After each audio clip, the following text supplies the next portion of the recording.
Olá, bonitos! Como vocês estão? Sejam muito bem-vindos neste canal. Eu sou a Luana, sou terapeuta e sou uma mulher transexual.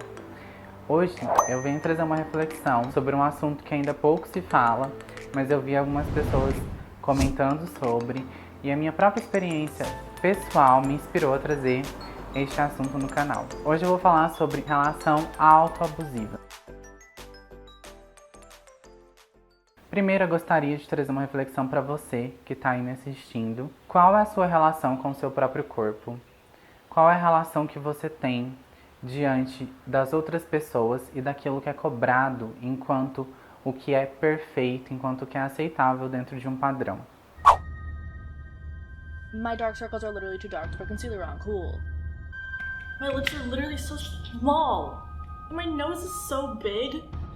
And my eyebrows are so bushy. What else is wrong with me, Rachel? What? I'm you when you were little. You said my dark circles were too dark, my nose was too big, my lips were too small, and my eyebrows were too bushy. What else is wrong with me, Rachel? There's nothing wrong with you. No, go ahead, Rachel. Tell me everything you hate about me. No, I'm not gonna do that. That's exactly what you're doing to yourself right now. Tell me my stretch marks are ugly. No, I can't. What do you think about the scar near my eye? What do you think about my hairy arms or my ugly feet? They're beautiful. You're beautiful. Then why can't you say that to yourself? Olhando para minha transição e para minha construção enquanto ser mulher, eu me vi muitas vezes me comparando com outras mulheres, me comparando principalmente com a referência de mulher que eu tinha em casa, que foi a minha mãe, as minhas tias, as minhas avós, as minhas primas, e eu percebi que existia um padrão, um código, que existe principalmente nesse universo feminino, que é da autocrítica. Justamente por existir uma grande comparação e também por existir uma exigência social que é ser mulher. Eu fiz uma pesquisa, uma enquete no meu Instagram, perguntando para as minhas seguidoras qual era a relação delas com o próprio corpo, qual era a dificuldade delas dizerem não, o quanto essas mulheres se exigem, o quanto há de perfeccionismo naquilo que elas fazem. 52% das minhas seguidoras acreditam que ainda precisam melhorar. Eu só gostaria de deixar claro aqui que existe uma diferença entre você querer melhorar, entre você querer se aprimorar e buscar a sua melhor versão, do que você querer consertar e acreditar que existe algo de errado com você. Isso porque a maior parte do que nós somos constituídos é de repetições de padrão e de decisões do nosso sistema familiar. Lembrando que nós somos metade nosso pai e metade nossa mãe. Portanto, se nós queremos consertar algo em nós, é porque ainda há uma exigência, ainda existe algum julgamento com aquilo que nós somos constituídos, nosso pai e nossa mãe. A maior parte daquilo que nós queremos consertar não é a nossa essência, mas sim essas repetições de padrões ou alguma decisão que nós tomamos nessa nossa primeira infância, devido a alguma situação de trauma, dor ou sofrimento.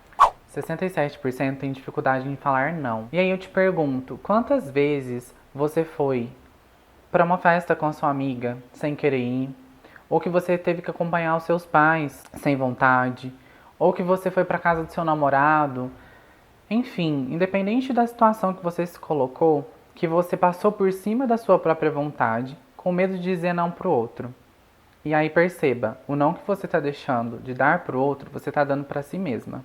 76% das pessoas me falaram que às vezes costumam se exigir demais. Perceba quantas dessas vezes você se exige para que tudo esteja perfeito. O que te impulsiona a ter esse medo da crítica. A pessoa que costuma se apegar muito ao perfeccionismo é porque ou ela tem muito medo da crítica ou ela já foi muito criticada. Então perceba em qual padrão que você está e se na sua vida existe alguma história de dor relacionada a alguma crítica que você recebeu nessa primeira infância e que talvez você ainda esteja preso nessa história e por isso hoje você se exige demais e você não se permite errar.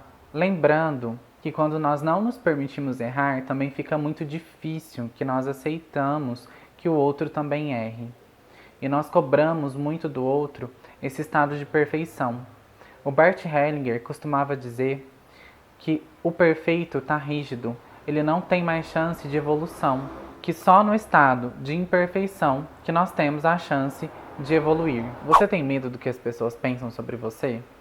63% das pessoas ainda tem esse medo. Quando nós estamos muito no medo do que as pessoas pensam sobre a gente, é porque a gente anda muito crítico com os outros. E a gente tem o mesmo medo que as pessoas possam ser críticas com nós. Então perceba em qual padrão você está. Se você é uma pessoa que julga muito as outras pessoas, geralmente você também é uma pessoa que se julga muito.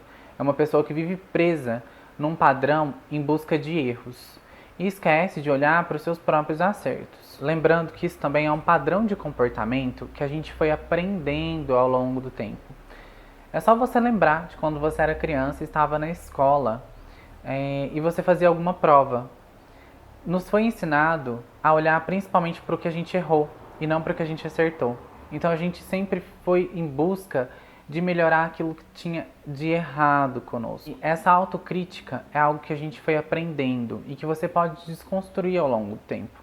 Você pode sim e tem o direito de ser mais gentil com você. 55% acredita que tem que dar conta de tudo a todo momento. Nós podemos observar que a nossa geração está incluída dentro de um padrão que as mulheres têm que ser fortes a toda hora, que elas têm que dar conta de tudo sozinha, das várias versões e papéis que elas têm que cumprir durante o dia, sendo mãe, sendo esposa, sendo a filha, sendo a profissional. Eu me percebi me pegando dentro deste papel de tendo que dar conta de tudo sozinha quando a minha mãe faleceu.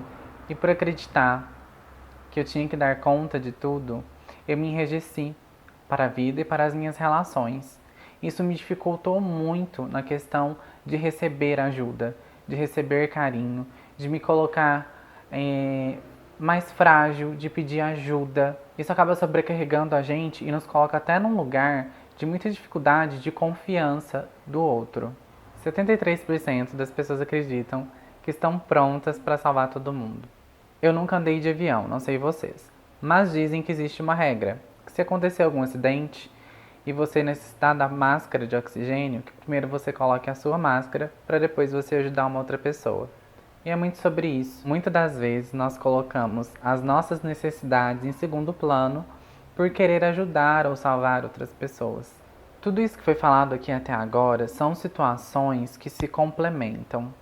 É você observar que quando você está preso dentro de um padrão, consequentemente você vem se arrastando durante os outros. E perceba o quanto você se coloca em segundo plano, o quanto você deixa de dizer não para os outros, mas está dando esse não para si mesma. O quanto você se aflige, se exigindo, tendo que ser perfeita, tendo que caber dentro de um padrão para que você seja aceita pelo outro. E quantas das vezes você não tem se negligenciado por medo da crítica, por medo do abandono do outro, mas que consequentemente você se abandona todos os dias, repetindo esses padrões de comportamento. Perceba o quanto desses padrões você tem vivenciado e repetido na sua história e por medo do abandono do outro, por consequência, você tem se abandonado todos os dias, se comparando com os outros, sendo assim, dando os passos da sua vida através do caminhar dos outros e não do seu próprio. O intuito de todas essas reflexões feitas aqui, até aqui, é para que a gente possa observar e identificar qual o padrão de relação que você tem consigo mesma. Até porque o maior abuso é aquele que nós praticamos com nós mesmas. Durante muito tempo, eu percebi que eu estive em uma relação abusiva. Isso durante 25 anos. Foi uma relação onde eu me colocava muito para baixo, desacreditando do meu valor, da pessoa que eu era, justamente por medo de desagradar os outros. Críticas sempre haverão. O importante é que você acolha a si mesma. E lembrando que quando você está na autocrítica, nessa relação de ódio consigo mesma, você está criticando e odiando a sua própria criança. Quando você se perceber repetindo esses padrões de comportamento, lembre-se Você faria isso? Ou permitiria que alguém fizesse isso com a sua criança? Beijo e até o próximo vídeo.